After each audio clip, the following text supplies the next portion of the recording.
சக்தி பராசக்தி. என் அன்பு தங்கமே, உன் துணையை பற்றி திடுக்கிடும் பல உண்மைகளை உன்னிடம் உன் அம்மா நான் கூற வந்து உள்ளேன் தங்கமே. என்னை புறக்கணிக்காமல் இதை முழுமையாக கேள் தங்கமே. தவறு செய்துவிட்டார் என்று உன் துணையின் மீது நீ அளவு கடந்த கோபமாக உள்ளாய். ஆனால் உன்னுடைய துணை தான் செய்த தவறை இப்பொழுது முழுமையாக உணர்ந்து விட்டார். உன் மீது உண்மையான பாசம் மட்டுமே இப்பொழுது அவர் வைத்திருக்கின்றார்.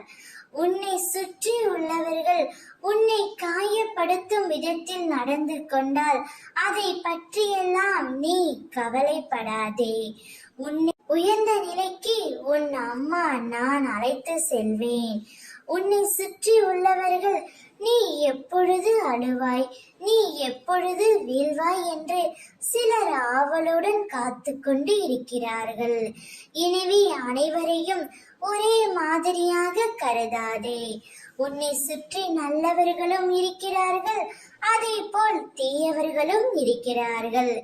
இந்த உலகம் உன்னை தூக்கி வைத்து ஆடுவதையும் தூக்கி எறிந்து வீசுவதையும் நினைப்பது உன் குணம் மட்டும் அல்ல. உன்னை சுற்றியுள்ள ஏதாவது ஒரு விஷயமாக இருக்கலாம், அல்லது நீ வைத்திருக்கும் பணமாக இருக்கலாம், அல்லது நீ அவர்களுக்காக காரியமாக வேண்டியதாக இருக்கலாம். எனவே அனைவரிடமிருந்து சற்று விலகி இரு. ஆனால் உன் துணையிடம் மட்டும் அன்பாக பேசு. அவரிடம் மனம் விட்டு பேசு தங்கமே. அப்பொழுது எல்லாமே முடிவுக்கு வந்துவிடும். ஓம் சக்தி.